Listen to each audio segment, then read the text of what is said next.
Hello, hello, hello. How are we all doing? It's time for another crypto-conscious cheeky Cosmos catch-up, episode 18. So looking at our lovely Cosmos, we can see that Osmosis is still smashing it, with an IBC volume in the last month that's double the Cosmos hub. Stride and Axelar are also doing really well, but we can see tragically that Omniflix, Litecoin, Bitsong and Regen have dropped a few places. So the Cosmos use cases still hit super heavy with Osmosis. We can see that once again the market in general has taken another hefty hit as the global recession deepens. Now, what we're going to look at today on our lovely Cosmos. First, we have the game of NFTs visual update. Next, we have crypto banks in the US having problems. I'll explain what the problem is and why that creates FUD in crypto in general and damages the economy overall. Then we have scam proposals on the Cosmos hub we need to worry about. ICI proposal 202 for the Cosmos hub passing. And finally, the Osmosis sodium upgrade. So let's get bloody into it.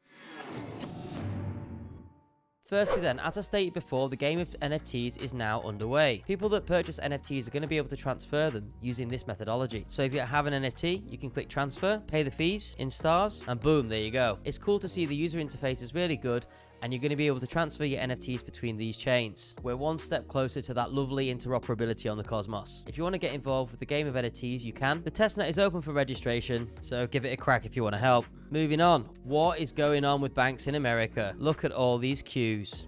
We have seen two banks have serious issues this week, one being Silvergate and the other being Silicon Valley Bank. Both banks operate in the tech and crypto-based sphere. SVB is a much larger bank than Silvergate with 173 billion in deposits. So when banks tend to go under and there's a bank run like this, there's lots of things that happen behind it. Firstly, I like to say in general, deposits are secured up to $250,000 by the FDIC. It is often the case when banks have liquidity problems that another government-based entity, in this case the FDIC, will step in and help protect depositors from losing their funds. The problem is 95% of these deposits might not fall under this FDIC protection. So we can see that the federal funds rate is between 4.5 and 4.7%, and banks profit from differences in this rate. So the basic idea is you give them $100, you'll get 4.5% on that $100 just by depositing with them.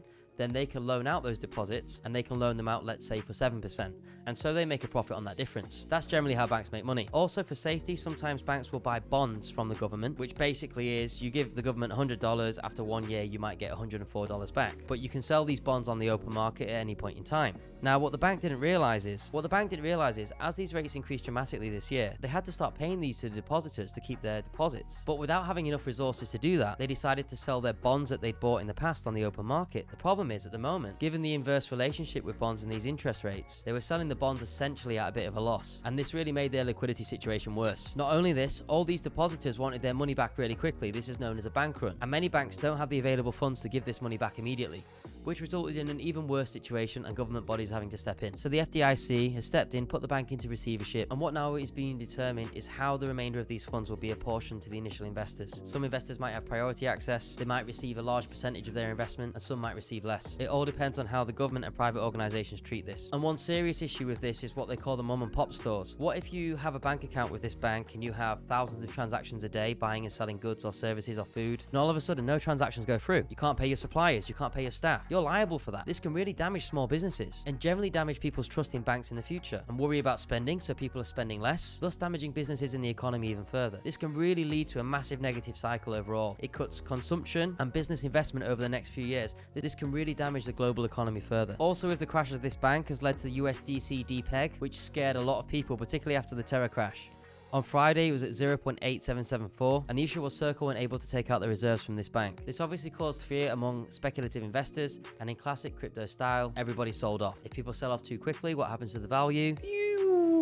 Goes down. Fortunately, news today shows they have a new banking partner and said they'll get access to these resources. And there is one-to-one redeemability of USDC. So for me, I didn't see that as a big concern really. I know it depegged, but I always thought it would get back up just because of the nature of centralized entities backing this, because this is their way into crypto. It's not like Terra that only had Bitcoin to fall back on. Centralized entities have a stake in this. So personally, I think this is very different from the Terra crash. USDC will continue to be stable in the future. So I'm still holding a balance of USDC, and we use it on the Axelar bridge on the Cosmos, don't we? The general problem is bank runs are so fast in crypto, way faster than physically going to a traditional bank, as we saw, where doors can actually be closed. Terra lost 70% in 3 days, if you remember, and that's a devastating blow if banks aren't able to get their money back quickly enough to support these people taking the money out. For example, loan repayments or selling their bonds quick enough.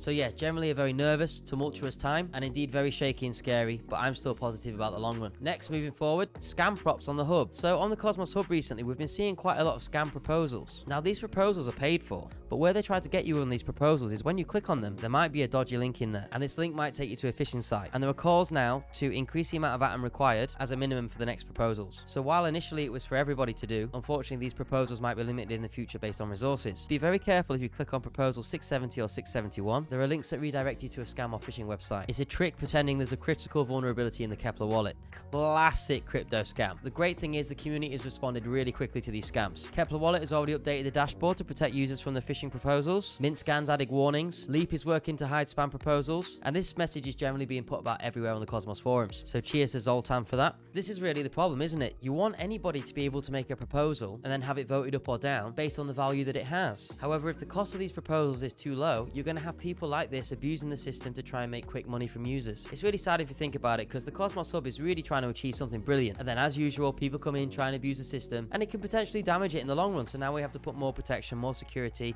and increase the cost of a proposal, potentially pushing other proposers out. But unfortunately this is the way it goes, I'm afraid. Got to avoid them naughty scammers. Speaking of which, if you do get scammed and accidentally give out your seed phrase, we at TedCrypto have set up a website called cosmosguardian.com. You can register as a new customer here, and basically if you've given away your seed phrase, you notice your stuff's unbonding, and you feel there's nowhere to go, we might be able to be your last resort. By that we mean we run a piece of code, we talk to the right people, and we try to get access to your funds before they do, and then of course give it back to you. Of course this is not guaranteed, but with the very few protections crypto have, we want to help and be a last resort. And we've already had multiple successful cases, which gets us right in the feels. Next, proposal 202 has passed for the Cosmos hub with a 58.92% yes vote.